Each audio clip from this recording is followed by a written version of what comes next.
Well, 6 days left until this election, if you can believe it. And besides voting for who will be the next leader of our country, there will be other important issues on your ballot. Here to break down the biggest initiatives across the country is the managing editor of the Washington Free Beacon, MacLean. Aaron, good to see you this morning. Thanks for waking up for us. Good morning. Thanks for having me. All right. So as I said, we've talked so much about the general election, but who is going to control the Senate is at stake. And currently, Republicans are trying to hold on to 24 seats, some of them in swing states. What's going to happen here? Look, this is unforgiving math. Long before Donald Trump was the nominee or either party had a nominee, Republicans knew that the Senate math in 2016 was unforgiving.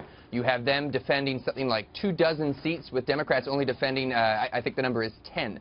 And all Democrats really need to do is to pick up 4 seats and win the presidential race. Wow. To give them control of the Senate, or of course 5 seats would take control even with the Republican win.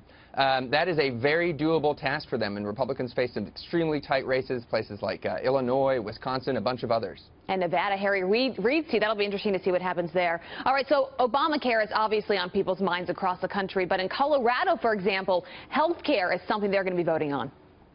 Yes, that's right. Supporters of an initiative, I think it's Proposition 69 in Colorado, say that Obamacare is leaving too many people uninsured, and so they need statewide single payer, essentially universal health care for Coloradans.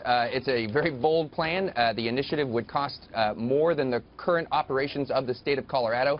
There'd be a huge tax increase to fund it. This has actually been tried before a few years ago. In Vermont, gave this a shot. How did that play out for them? Not well. I mean, do you remember Green Mountain Care? Right. You probably don't. Nobody really does.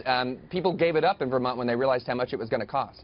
We'll see how that plays out. And gun control in a number of states is on the ballot.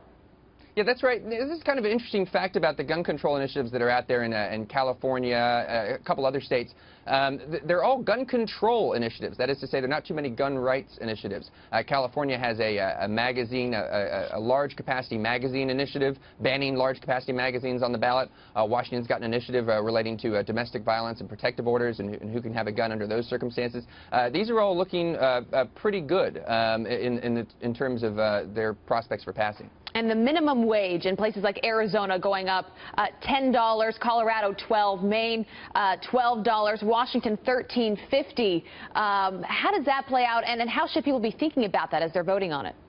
Well, look, this is an emotional issue. This is one of those situations when you're there in the voting booth, and it seems like a minimum wage increase is going to help low-income voters. But of course, economists will point out that when the government raises the price of labor, employers buy less of it. It's simple supply and demand. So things that are often well-intentioned and seem like they're going to help low-income workers may end up actually reducing the number of jobs out there. If you see all those self-checkout lanes in grocery stores, that kind of automation, that thing is spurred by higher minimum wages.